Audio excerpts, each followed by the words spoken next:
भत्ता टंका आईपीएल बेट कहबार तात्पर्य दर्शक बंधु जे वास्तव रे किछि दिन तले बा गत रविवार पूरा भारत वर्ष आईपीएल उपरे नजर रखिथिला एवं विश्व भी नजर रखिथिला। आपण जानिचंती आईपीएल ले किभଳି भाबरे बेट लागे एवं लक्ष लक्ष टंका बेट लागे एवं पुलिस मध्य ताकू तदंत करे पछरे अनेक लोकंकर अकाउंट सीज करा जाए एवं तांकू मध्य हैरान हरकत हवा पई पड़े किंतु आज भी बेट बंद है ना बेट बंद हम कि ना आम जानी ना किंतु बेट लगुच आज जो कहानी आपण सामने रखी किसी तथ्य टीवी स्क्रीन में जीएफएक्स माध्यम रखा चाहूँगी दर्शक बंधु।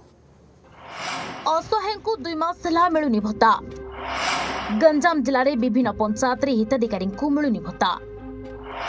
बैंक ठार आरंभ कर पंचायत को दौड़ी दौड़ी नुआत परिणत बयस भत्ता दहगंज एपटे भत्ता टंका हेरफेर पंचायत अधिकारी गिरफ पंचायत अधिकारी हेले हिंजिली ब्लॉक दारुभद्रा ग्राम पंचायत भत्ता पांठी 12.30 लाख हेरफेर करिसेंती पंचायत अधिकारी। असहाय भत्ता टंका को आईपीएल रे खेली देथिबा सूचना। असहाय भत्ता टंका को आईपीएल रे खेली देथिबा बिली सूचना आसीची दर्शक बंधु। जो कहानी जो चित्र मु आपण सामने रखा चाहूँगी जो विजुआल सी हूँ गंजाम जिला हिंजिलुकाटु ब्लॉक अधीनस्थ दारुभद्रा ग्राम पंचायत जो चित्र बा वयस्क भत्ता एवं भिन्नक्षम उन्नयनमूलक कार्य आसीथिबा सरकार पांठिरू पाखापाखि 12,30,000 टंका हेरफेर होइतिबा अभियोग एवं घटना अंचल चांचल्य सृष्टि करछि दर्शक बंधु। यही घटना रे संपृक्त पंचायत निर्वाही अधिकारी पीईओ त्रिलोचन नायक को पुलिस गिरफ करिछि। से चित्र मध्य मु आपन टीवी स्क्रीन रखा चाहूँगी जे किभଳି भाबरे पुलिस तांको गिरफ करी मंगलवार कोर्ट चालान करिछि एवं सूचना अनुसार दारुभद्रा ग्राम पंचायत रे वृद्धा एवं विधवा एवं दिव्यांग पई आसीथिबा भत्ता राशि सह विभिन्न उन्नयनमूलक कार्य पई आवंटित अर्थरे अनियमितता होइथिबा ने प्रशासन पक्षरु संदेह प्रकाश पाइथिला।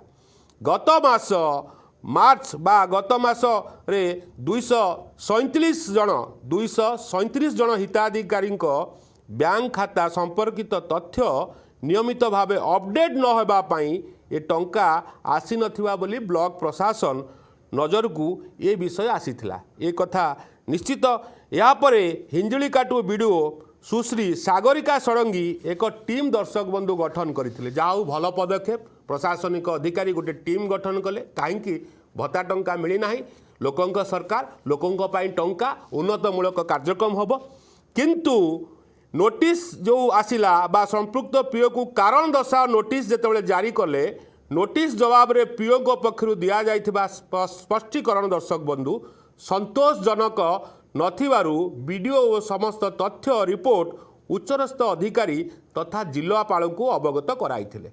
जेतेबेले दर्शक बंधु एइथिपाई कहूची जे एक्शन हेइची प्रशासन एथिपाई दायित्ववान हेइची एवं सी जितेबाला नोटिस कले से नोटिस रे आशाजनक उत्तर दे पार्लेनी अधिकारी पंचायत अधिकारी वास्तव में ए कथा को वीडियो जिलापाल कान में पकेले ये प्रशासनिक अधिकारी भल कथा बा सी एक तत्परता देखते साधुवाद दौचु निश्चित भाव में किंतु थाना रे गत जो निर्देश क्रमे वीडियो हिंजिली थाना रे गत 26/5/2026 रे एक लिखित अभियोग करथिले। अभियोग को भित्ति करी पुलिस एक मामला 359 बा 359/26 मामला रुजु करी तदंत आरंभ करिथिला। प्राथमिक तदंत रे प्राय 12,30,000 टंका दर्शक बंधु हेरफेर होइतिबा संदेह हेबा परे गतकाली पीओ को कौनसी काम पाई ब्लॉक कार्यालय को जीवा समय पुलिस खबर पाई उक्त पीओन जहाँकर चित्र मु आपण टीवी स्क्रीन रखा चाहूँगी त्रिलोचन नायक को गिरफ करिछि। ये होचंती सेही पीओ महोदय जे त्रिलोचन नायक तांकू गिरफ करिछि पुलिस गिरफ करिछि एवं जो हिताधिकारी टंका वास्तव में आईपीएल ले खेली दिया थिबा सूचना मिली। वास्तव में एक कथा निश्चित भाव में भत्ता कहीं लोके पाऊना लोकंकर रिएक्शन टिके शुणा जो हिताधिकारी अछंती तांको रिएक्शन दर्शक बंधु प्रथमे शुणा। खाता मिळून तम नाही, 3 मास ହେଲା ଏଇ ମାସ 3 ମାସ ହେଲା ମୁଁ ଖାତାକୁ ଛାଡୁଛି कोण ପାଇଁ ମିଳୁନି ପଚାର ପଚାରିଲେ ବୋଲି ତମର ସିଆଡୁ ପଇସା ଆସିନି ଏକା କିଏ କାହାକୁ ପଚାରୁଥିଲା ବ୍ୟାଙ୍କ ବାଲା ସରପଞ୍ଚ ଗ୍ରାମ ସରପଞ୍ଚ ଆଗେ ପଚାରିଲେ ବୋଲି ଆମେ କ'ଣ କରୁ?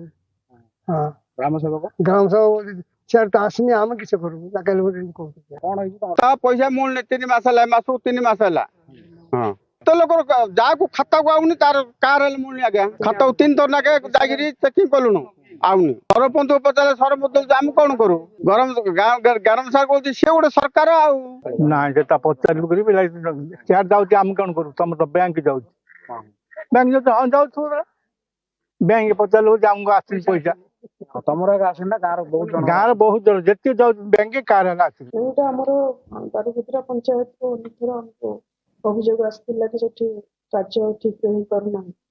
ତେଣୁକରି ଆମେ ଏଇଟାକୁ ତଦନ୍ତ କରିଥିଲୁ। ତଦନ୍ତ ସମୟରେ ଜଣାପଡ଼ିଥିଲା କି ଏଠି କିଛି ଫାଇନାନ୍ସିଆଲ ମିସଆପ୍ରୋପ୍ରିଏସନ ହବାର ସନ୍ଦେହ ହେଲା। ଏ ସନ୍ଦେହରୁ ଆମେ ବ୍ଲକରେ ଗୋଟେ ଭେରିଫିକେସନ ଟିମ୍ କରିଥିଲୁ। ଆମ ବ୍ଲକ ଆକାଉଣ୍ଟ ଅଫିସର ଆମର ଏବିଡିଓ ଆଣ୍ଡ ଏସ୍ଓ ସମସ୍ତଙ୍କୁ ନେଇକି ଗୋଟେ ଟିମ୍ କରାଯାଇଥିଲା।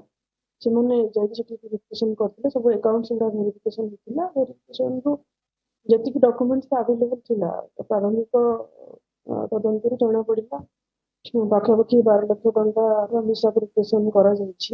ବିଭିନ୍ନ ପ୍ରକାର fund GP fund PDS fund ଏବଂ ଆମର ଭତ୍ତା ପଇସା ଏବଂ ଅନ୍ୟାନ୍ୟ ଯାହା ବି ଆଭେଲେବଲ ଫଣ୍ଡ ଅଛି ତା ସହିତ ଆମର ବ୍ୟାଙ୍କ ପାସବୁକ୍ ଏବଂ କ୍ୟାସବୁକ୍ ଗୁଡ଼ିକ ଅପଡେଟ୍ ହେଇନଥିଲା।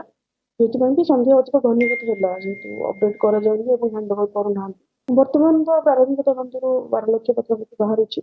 ଆଉ ଟ୍ରାଞ୍ଜାକ୍ସନ ଗୁଡାକ ଅପଡେଟ୍ କରାଗଲା ପରେ ଫର୍ଦର ଇନକ୍ୱାରି ଜଣା ମାନେ ଯୋଉଟା ଭତ୍ତା ଡିଷ୍ଟ୍ରିବ୍ୟୁସନ ହେଇପାରୁନି ଯେ ପଇସାଟା ରିଟର୍ନ କରିଦେବା କଥା ଆମକୁ ସେମାନେ ସେ ରିଟର୍ନ ନ କରି ନିଜ ପାଖରେ ରଖେ।